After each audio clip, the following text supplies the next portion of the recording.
and welcome to Big Muddy Mayhem, the podcast where we talk about true crime and bad behavior in the Midwest. Each week, we'll bring you 2 stories from the heartland that might break your heart, but we hope to entertain you along the way. I'm Janet O'Brien. I'm Tracey Laricha. Hello! Hello, Janet! How are you? Good. It's been a week and a half since I've seen you. I know. Well, there was Easter and stuff has been busy. The start of spring. Yeah, and I think you and I are still getting our traction on new jobs. Completely, right. Both Janet and I have started new jobs. In the past couple of months. Yeah, within the past few months.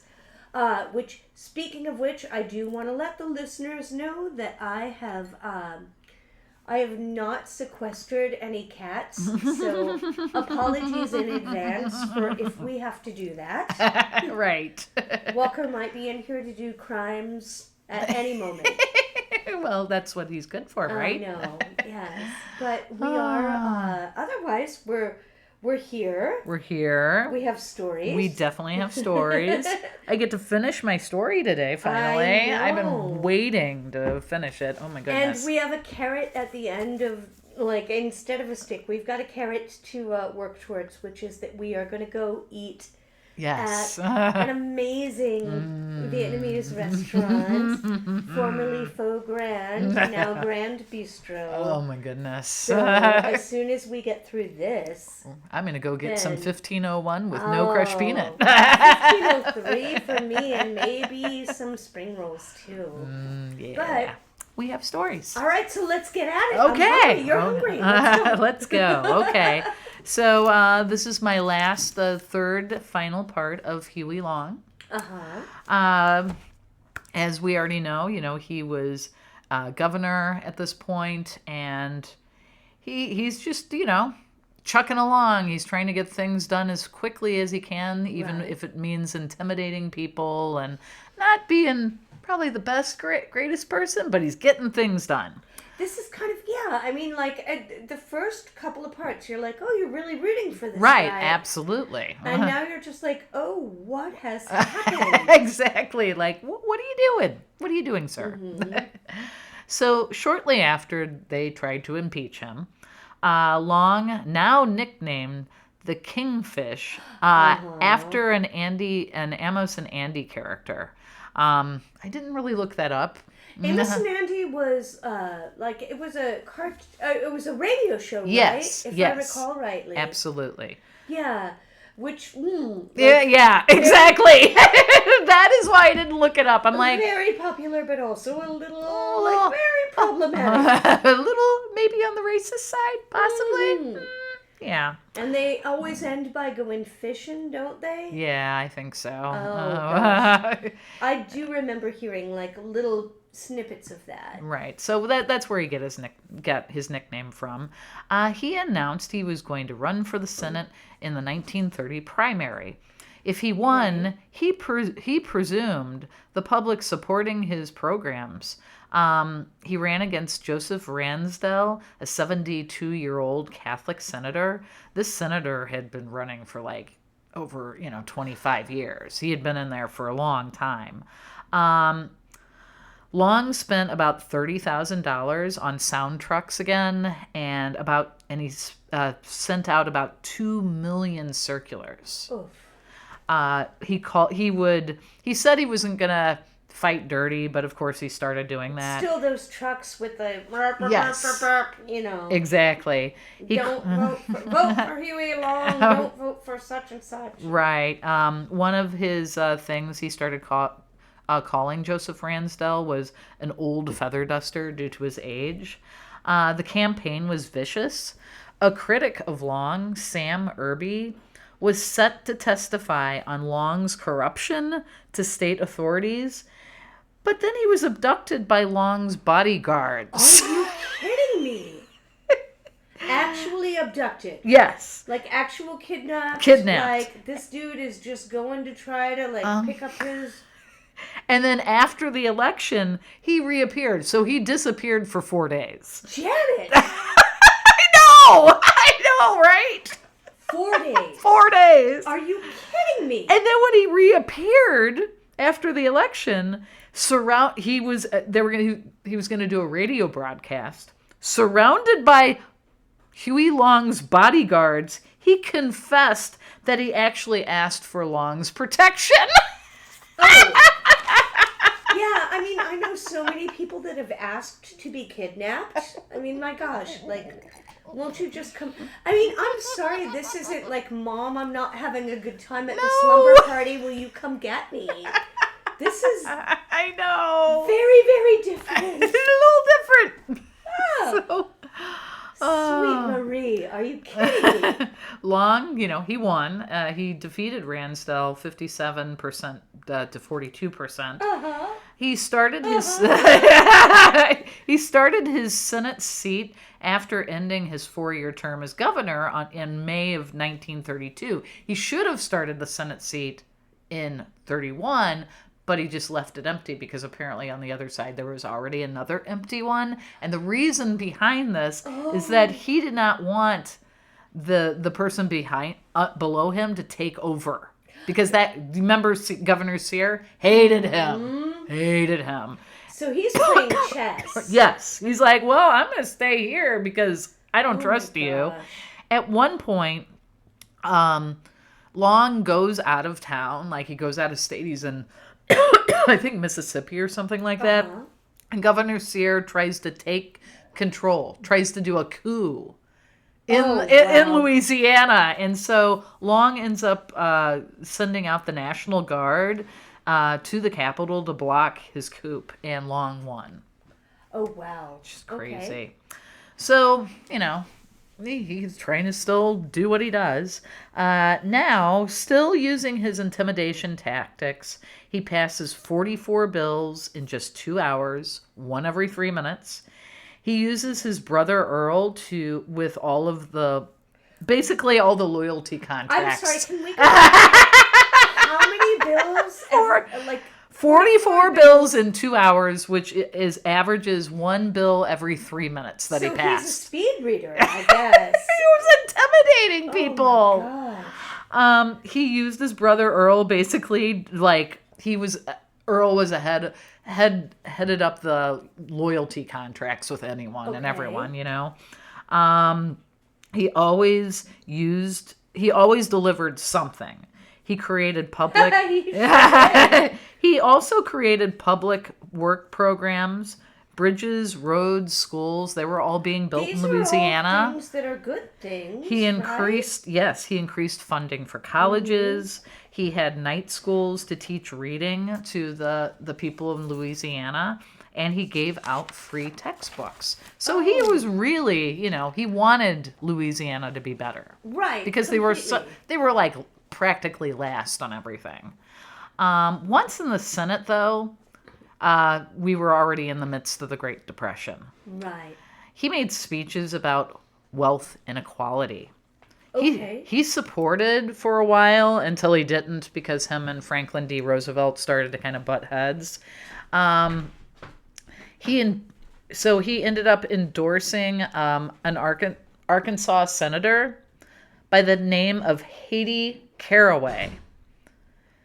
Hayti Caraway was a widow and the underdog candidate in the state of Arkansas, and because Huey Long endorsed her, she ended up becoming the first woman elected to a full term in the Senate. Now, do we know, did he have any kind of like a history of endorsing women, or did he have any kind of... He was just super progressive everywhere. Okay, got it. So he didn't necessarily have either a pro or an anti-feminist bent, but he did feel that this was someone that was deserving of office. Exactly. And so he doesn't mind putting himself behind her. Right. Even if, even though she's only got a tiny little lady brain.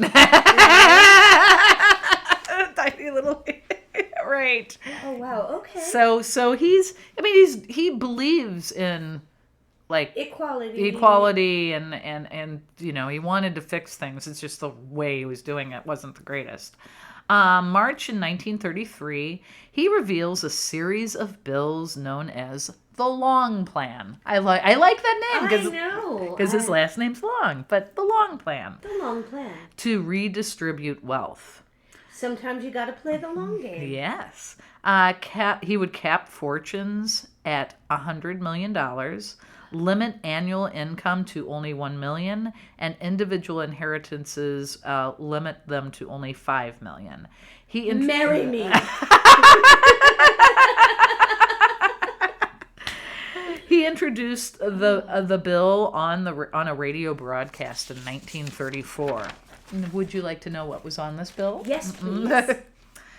Everyone, now remember, this is let's see here. Was it 40? No, it's 1933. 33. 33, okay. So I'm just going to do one total here, and then Alrighty. And then we'll be good.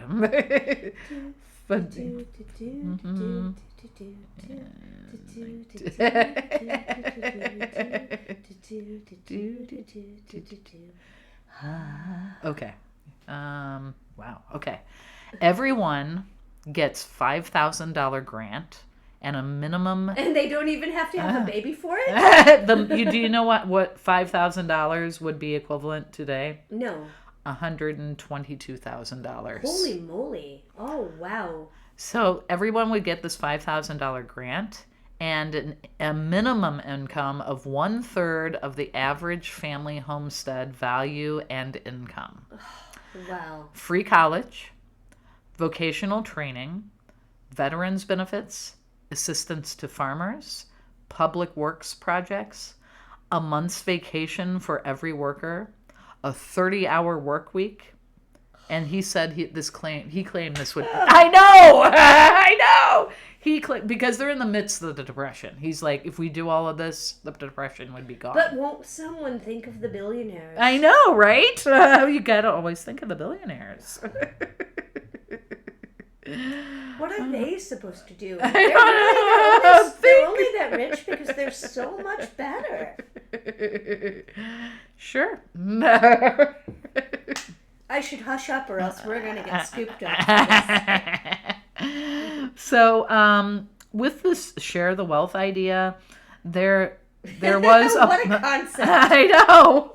There was a possibility of a presidential bid against Franklin D. Roosevelt because, again, he started on the right side, but they started butting heads. And I read that 2 episodes ago where he, basically the things like he was for it, but that he didn't like some other things. There were a couple of things. Now, where did FDR stand on Standard Oil? Is that maybe one that might have been one of them. I was going to say, was that a sticking point? That could have been. We know that he just really hated them.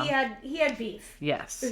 So, with the share, he was, because of this, now he's like, well, if I run against him, I'm going to run on a third-party ticket.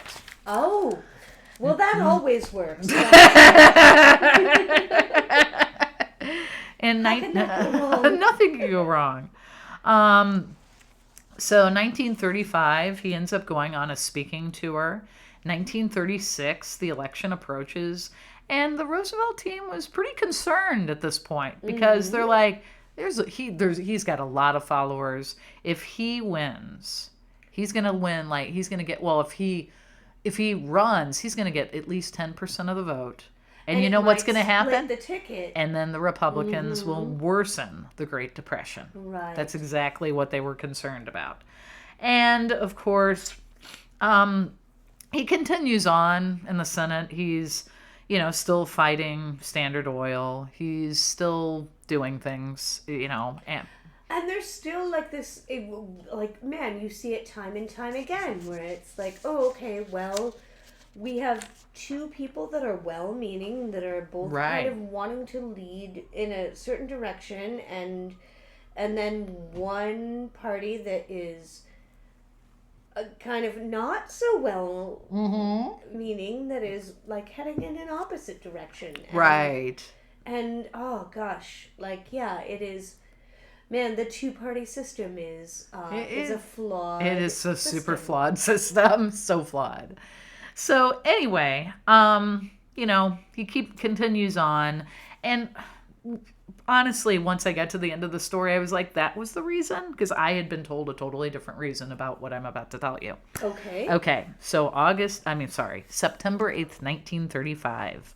He ends up traveling to the state capitol because he's going to pass a bill that would gerrymander the district of an opposing opponent. Oh, dear. Yeah, and it's just like, that shouldn't even be allowed. I don't care who you are. It's just bad. It's just bad. Once this bill is passed, basically this bill that has just been passed, it's also a pill. Both of them were tough to swallow. Exactly. Judge Benjamin Pavey, who had been a judge for 28 years. Okay. Once this bill passed, it was going to remove him as a judge because of the gerrymandering. Oh.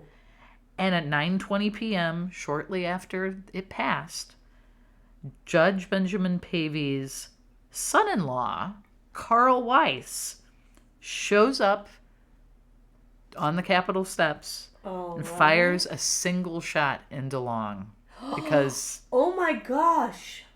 Because his father-in-law lost his job as a judge of 28 years. Wow.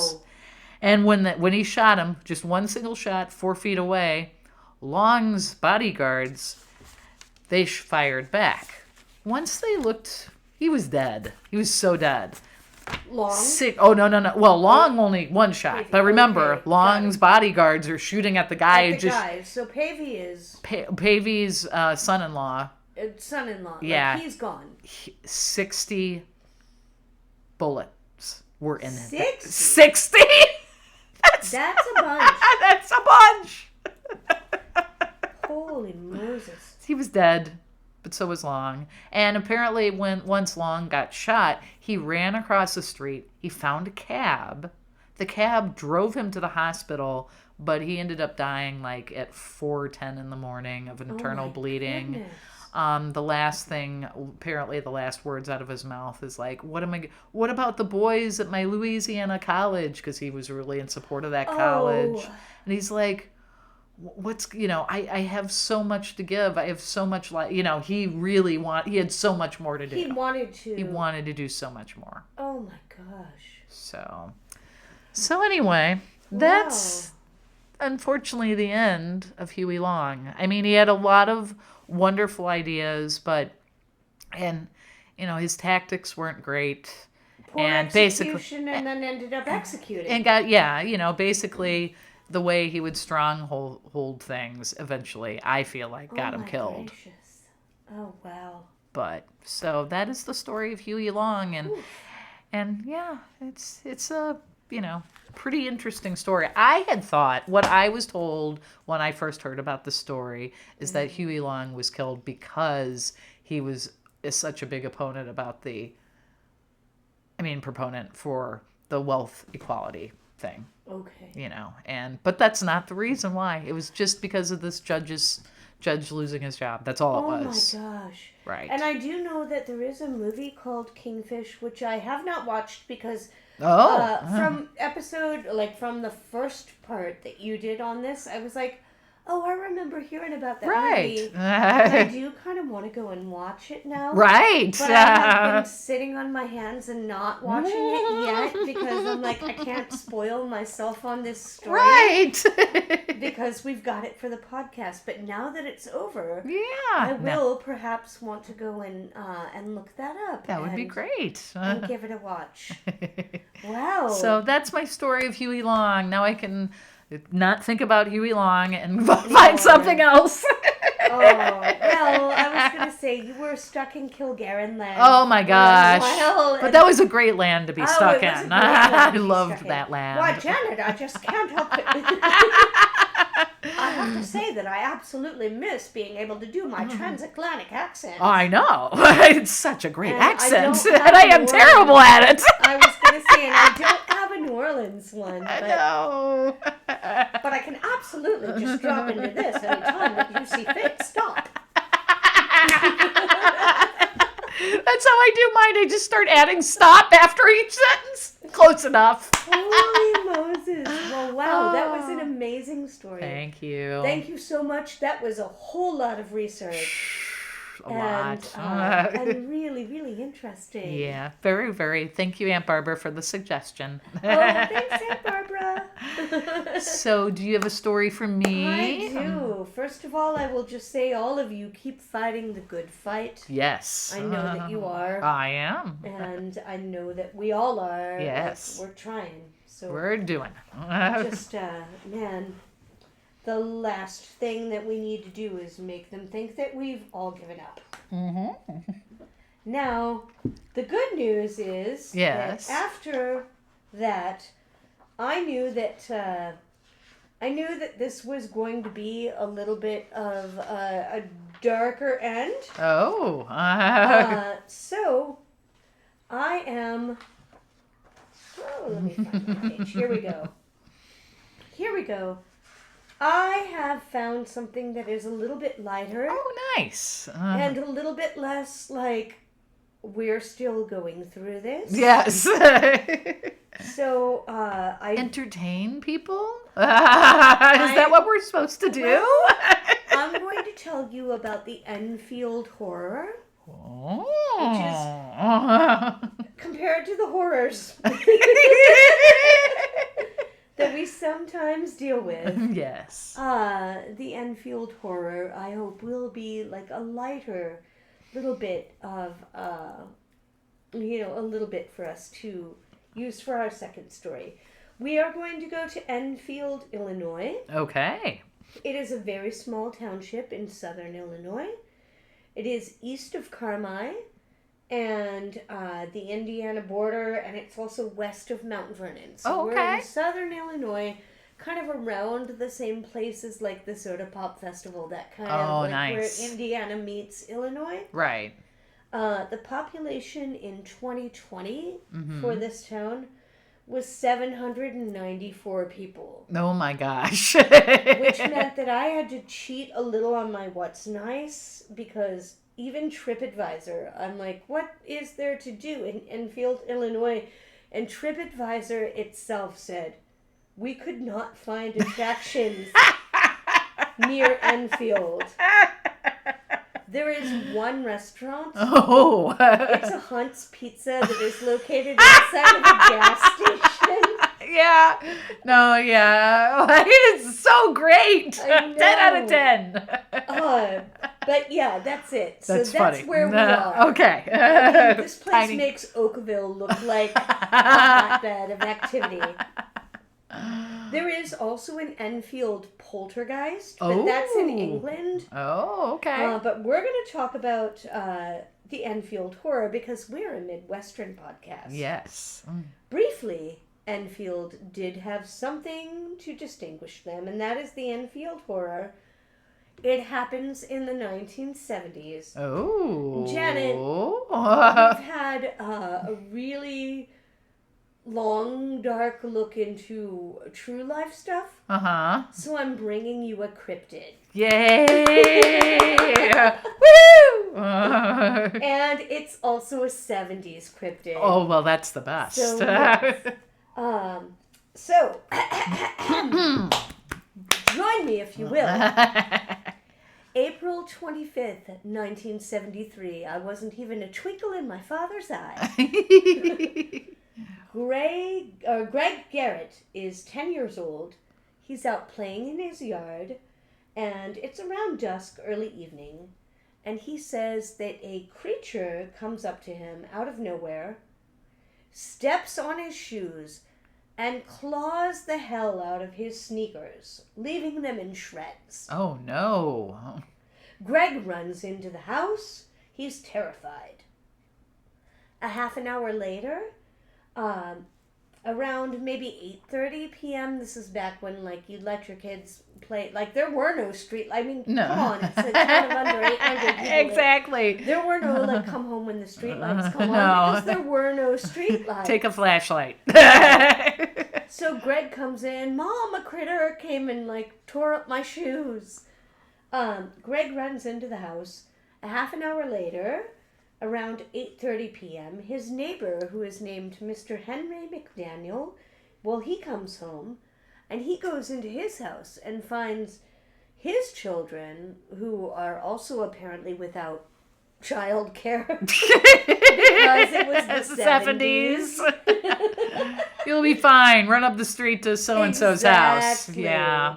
Like, and then while you're at it, I left $3 on the table. Go get yourself some candy and a pack of cigarettes. Right. So his kids are also inside the house, and they are terrified, and they say that someone or something was trying to get in, and that they heard it, or them, trying to pull out the window unit. Oh, no. Like the window AC unit. Oh, no. Of their window, like in their apartment. He calms the kids down, but very soon he hears some scratching at the door. Ooh. Could be a bear, he thinks. Yeah. Possibly. Mm-hmm. Southern Illinois, possible. So, Janet. Tracey. You're Mr. McDaniel. Okay. What do you do? Your kids are terrified. Maybe something tried to pull out the window unit. Now you're hearing scratching noises. Well, it's the 70s. So I assume, and they live in a tiny little town, I assume this guy probably has a shotgun. So he probably, I would assume, would get a shotgun and go, let me go check it out. Stay in here. I'll be right back. That would be the smart money. Mr. McDaniel, well, he just opens the door. Wherein he finds a, quote, 3-legged creature, 4.5 feet tall, slimy skin, claws, and, quote, pink eyes as big as flashlights. Wow. It is gray in color. It sounds like the Kentucky whatever those critters were with the ears. Right. Kinda. Yeah. He slams the door. He does grab a flashlight and then also his .22. Uh-huh. And then he opens the door back up to take a shot. Now he claims that he makes 4 shots at the critter. And he's really sure that he hit them at least once. It, quote, hisses and then bounds away. And he says that it covers 50 feet in just 3 jumps. And then now it's boom. It's in the wind. It's out of the way. Henry calls police. They come out. They take a look because they've got nothing else to do because there are 700 and some odd people in this town. They look for a carcass, for tracks, whatever. They do find some tracks. And they say that those are dog-like. Oh. But they have 6 paw pads. Mm-hmm. And a normal dog has 5 paw pads. Oh, no. Oh, so no. It's not a dog. Uh-huh. Now, again, this all took place on April 25th, 1973. Okay. So not too long after this, on May 6th, 1973, the Beast is back. Oh. At 3 a.m. Uh-oh. Now, this time, McDaniel says that the Beast is back at his door. He kind of hears noises. He, is going and he's looking. This time, he sees it from a distance, and it ambles down the railroad tracks. Wow. Meanwhile, the media is going wild for this story. Oh, I bet. Totally. I mean, you've seen how it goes. Yes. Small town, not much going on. Nope. The sheriff eventually does threaten to arrest and jail McDaniel if he doesn't just STFU about this creature.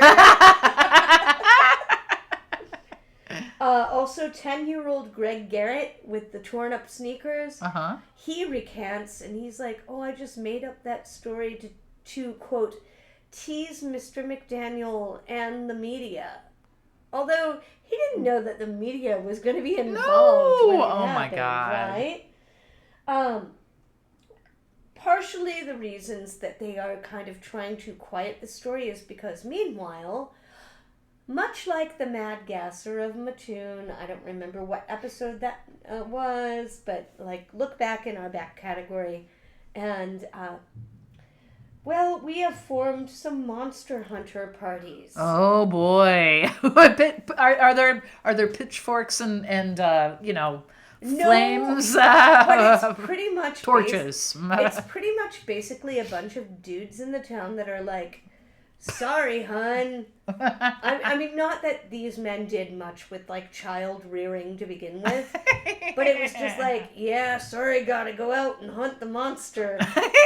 So it's a whole bunch of guys that are going out with guns at night, and they are drunk. Oh, I bet. I was like, and I was about to ask, what did they bring beer? Because it seems like they would have brought beer. How cute are you? No, it's just like it's dudes with spirits that are just going out, drinking and wandering around with their guns, looking for this monster.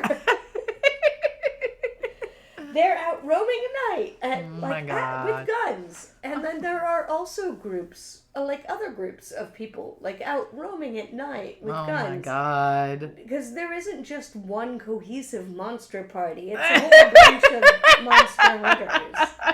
All with their separate flasks and their separate guns. And this is a town of, again, 700 some odd people, so it's not like street lights are a thing. That's so funny.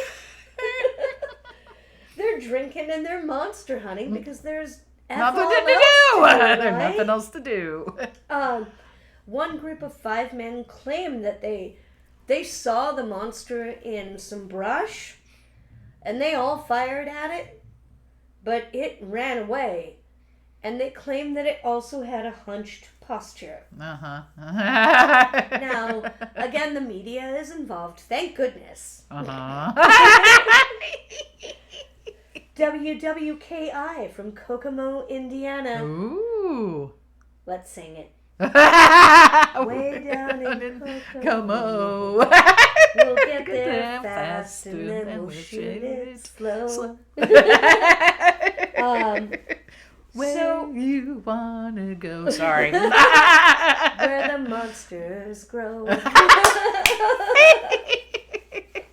It's scratching, it's biting. Ooh, we'll go out fighting.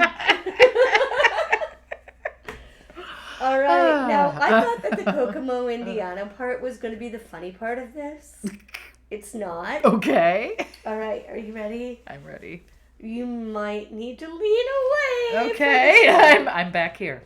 One news reporter from WWKI in Kokomo, Indiana, that is searching for the Enfield monster. He is the #1 person that is kind of taking lead on this. And his name is Rick Rainbow. What?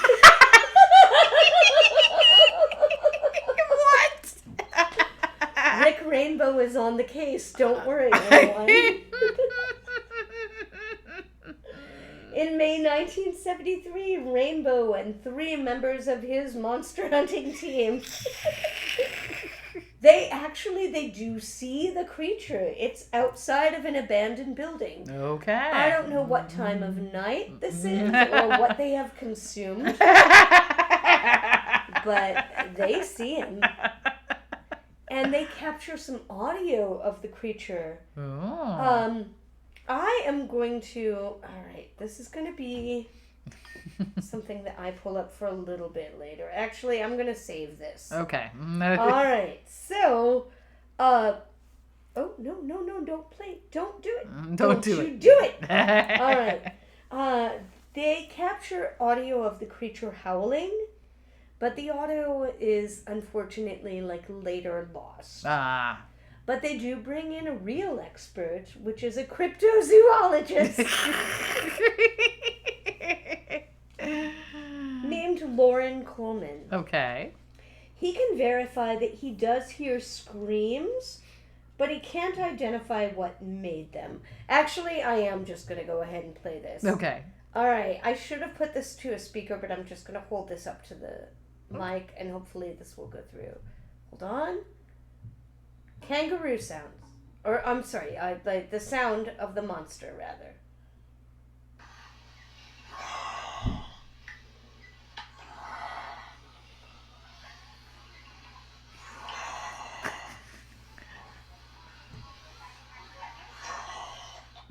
Okay.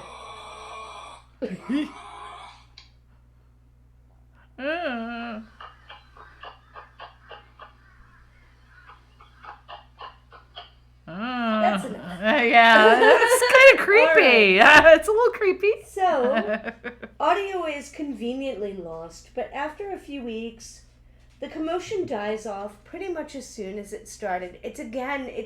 This one reminds me, and it's from the same area, it reminds me of like the Mad Gasser of Mattoon. Oh, yeah, right. Where everybody all of a sudden is like, oh my gosh, Mass what's hysteria. going on? Mm-hmm. So what happened? Right. What happened? Again, mass hysteria is you were right ahead of me. Mass hysteria is the first guess. They were like, oh, well, Fate magazine in 1974 pushes this idea, says that it's probably just like once one person gets a story and it passes to another one, then everybody, I mean, like it just... And again, this is a small town. Right. So it's more likely, I think, to happen in that place. The second possible theory is that it could be an actual cryptid or an ET, which has also been... I mean, any of you that have listened to the podcast for any length of time know how I feel about that stuff. Right. I am Tracey and I am the skeptic. The third, and this actually... one of my coworkers, Rachel, said that she thought, like, oh, it could have been this, and I was like, actually, that's one of the things that was positive. Deer. This is Southern Illinois. Yeah, and so many deer. Deer can be infected with something called prion, which is also known as mad cow disease or wasting disease. Deer can get wasting disease, and deer with the mad cow disease can get sort of like just disfigured or like have growths on them or stuff. So if you look up deer with prion, Prion, I'm not going to. I don't want. I'm not going to. It's not good. I'm not going to look it up. But they were like, okay, maybe it was like a deer that was just very sick with this wasting disease. Yeah. Oh, wow. So it could have caused deformation and caused a deer to just like not look right, not act right. But if it's a deer, Janet, Janet, dear Tracey. What about the paw prints? Oh, yeah. See, it can't be a deer. Because deer have hooves. Right, they do. Absolutely. Now, my favorite theory, and the one that Lauren Coleman, who was the cryptozoologist, maybe kind of finally settled on, take a guess. I already gave you I slipped up and gave you a hint. I don't know. I'm gonna the first thing I said. I don't. What is mass what was hysteria? Mass hysteria. Yes. No. What is it? Janet. Tracey. We have to do it once an episode. Janet. Tracy. Janet. Tracy. Escaped kangaroo. Are you kidding? No, not even a little bit. For real? For real. So this would explain the bounding motions about how he covered 50 feet in like 3 jumps. Kangaroos, as it turns out, do have 6 padded paws. And allegedly, one had just escaped from a nearby zoo. Oh my God. Now, you know I love a zoo. Yes. I mean, I don't love that we have to keep animals there, but I do believe in, like, the mission of zoos. Right. I have been on a tour of all the zoos in the Midwest. There is no zoo that is near this small town. In in Enfield, Illinois. Oh my of God. 700 people. However, maybe a kangaroo just got really, really far away from a nearby zoo, but also it was the 1970s. I couldn't find an existing zoo from the 70s that would have been close enough that would have made sense. Right. But I also know that this could be like a chimp crazy tiger king kind of situation. Yeah, somebody could have had. This is the sort of small town. Yes. Where maybe somebody nearby had like a petting zoo or like some kind of that something they situation. shouldn't have, but they do. Right. So I spent, and that was the audio that I just played you. I just spent half of my day Googling do kangaroos scream? and asking, what does a kangaroo sound like? So my search history, this podcast has fucked it up so much. That's so funny. So my vote is for kangaroo, but honestly, at the end of the day, all of this went away after a few weeks, and there hasn't ever been anything more about the Enfield Horror, although I did hear that there is maybe another cryptid from southern Illinois that I might save for another time. But as for the Enfield Horror, nobody got hurt. Nothing was ruined except for a pair of 10-year-old's sneakers. Which, honestly, that's another theory. Is I'm like, maybe he just, like, messed up his shoes and didn't want to tell his mom. He just bought those. Exactly. No, I swear. So, I am afraid that at the end of the day, we will never know for sure. And this is another unsolved case, and why do I always end up with this? I don't know. Frustrating. Oh. My sources for my story today were, as always, Wikipedia, also astonishinglegends.com, cryptidwiki.com, Etsy.com, because, I do have to show you real quick a picture of what the Enfield Horror looks like. Oh, yeah. Let me find these. You went to Etsy to find, I did, I did find one photo of what the Enfield Horror was supposed to look like. Not really. There aren't any photos because, let's face it, it probably wasn't anything. But on Etsy, you can get these really cute cryptid stickers called Enfield Horror. Oh my god, that's really cute. It is like three legs. 3 legs. It's got 2 arms. It has a funny smile with sharp teeth and red eyes. And big, they said pink eyes as big as flashlights. And then, as if that sticker wasn't cute enough, you can also get a little plushie. I want the plushie. It has pink eyes. Oh my god. Stuffy of the Enfield Horror. Oh my god, that's adorable. I need to just start collecting plushie stuffies of cryptids. That would be fun. And put them on my bed so I can go to sleep at night in a bed of horrors. All right, so Wikipedia, Astonishing Legends, Cryptid Wiki, Etsy.com, and then also there was one podcast that did a little bit of a story. They did a cryptid road trip, and they talked briefly about the Enfield Horror. Oh. And the podcast is called Black Cat Report. So you knew I had to listen to that. Of course.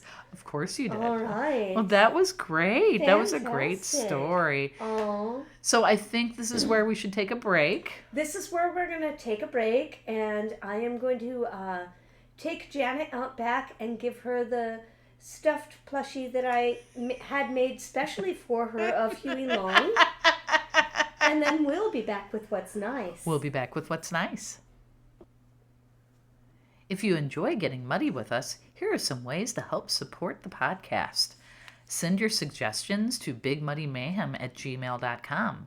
Like and subscribe to the podcast on the platform where you're listening, and of course, a good review will help us reach new listeners. If you're listening on YouTube, leave a comment in the comments section.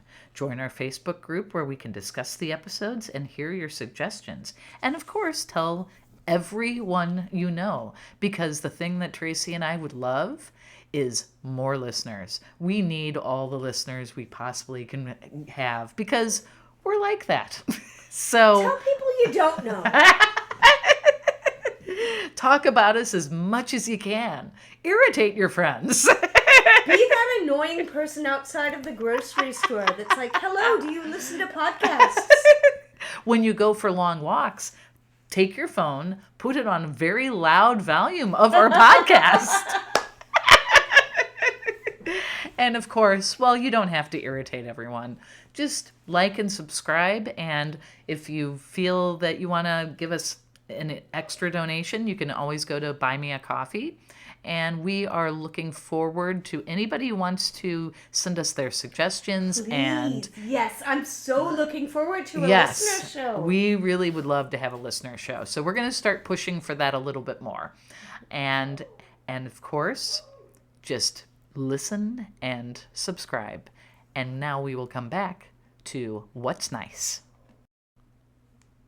Welcome back. Welcome back. And now it's time for What's Nice. It's time for What's Nice here. And Janet, I think you have your nice thing I first. do. So, considering I've done 3 episodes of Huey Long and where he was around a lot, I thought, you know what? Probably should do it on that building he wanted built. Oh. The Louisiana State Capitol. Here, I'm going to show a picture to Tracy. Oh my gosh. Yes, it does. It looks a little like the Superman building. It does. Kind of like a big tall tower. Absolutely. Experience Louisiana's history and grandeur at the Louisiana State Capitol in Baton Rouge. As the tallest Capitol building in the United States, this architectural marvel, that's something. I know, this architectural marvel stands proudly at 450 feet. Now, to put that in perspective, the arch in St. Louis is 630 feet, offering Tallest national monument. offering breathtaking panoramic views from its observation deck. With its beautiful Art Deco design and fascinating exhibits, the Louisiana State Capitol is an unforgettable destination for history buffs, architectural enthusiasts, and anyone looking to delve into the heart of vibrant culture. So, yeah, it's, I mean, he tore down That's nice. a neat building, but it's a really neat building, and you can go tour it and everything. So, and again, much like Huey Long, like this is well intentioned. right, exactly. Yeah. Absolutely. So it's just a short and sweet, but that's my What's Nice. I thought it made sense to end there. Absolutely, yes. So. I was gonna say, I mean, Huey would have loved it. Yes. And so do we. Yes. And that's what's nice. That's What's Nice, and you have something for me? I do, and Janet, you are actually familiar with my What's Nice, which is why I didn't pull up any photos. I am going to talk about Harmony State Park. Oh, in Harmony, Indiana, because I looked up in Enfield to see if there was anything, and honestly, even if you search for it on TripAdvisor, they say we can't find any attractions in Enfield. No. If I had to go with Enfield, literally the only thing I would have would be the Hunt's Pizza right. gas station.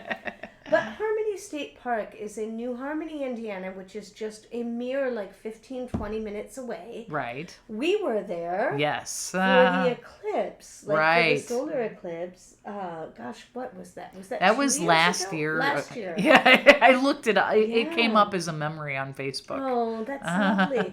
Harmony State Park, it's on the banks of the Wabash River, which again... calling back to another episode, the Soda Pop Festival. Right there on the Wabash. They offer fishing, trails, biking, and hiking. They have 200 campsites. Whoa. We were lucky enough to have a few of them. Yeah, we for did. The eclipse and had a lovely time. And I did find out a little bit in researching Harmony State Park. So the land, you know how our Missouri Botanical Gardens and our Tara Grove Park were basically kind of gifted to the city by Henry Shaw? Yes. Well, Harmony State Park was, between 1826 and 1834, the home of a man named Thomas Say. Oh, okay. S-A-Y, and he is considered the father of North American entomology. Oh, wow. So insect studies. I always worry, like, entomology, etymology. Yeah, kind of right. me. But entomology, like E-N-T, like ants, like A-N-T. So right. now you know you're talking about bugs. So he was the father of North American entomology. And while he was living there, he discovered Say's firefly in 1826, and that is pretty much the standard flashlight beetle that we call lightning bugs here in the Midwest, or that you might refer to as fireflies, depending on where you're from. Right. And the Say's firefly is named for him, and it is also now the official state insect of Indiana. Oh my gosh. And I know that when we were there, like, it is a place where you will see a lot of fireflies / lightning bugs. Absolutely. And it is a lovely place to camp, and a really clean and well-appointed campground. Yeah, it's a very nice campground. With hiking and biking and a little bit of fishing and all of that. No swimming, if that's what you're into, but otherwise, it's just a really lovely place to go and stay and spend some time out in nature. And as far as I'm concerned, there's really nothing much nicer on a summer night than a firefly. So, New Harmony Park and the Say's Firefly are my what's nice. That's so nice. I love it. Speaking of nice. Yes. What do you think? Is there something else that we're supposed to do that's nice? nice? Is there a way we wrap this up? I don't know. Is it something about staying Midwest nice? You should all, please, especially now, try your best to stay Midwest nice.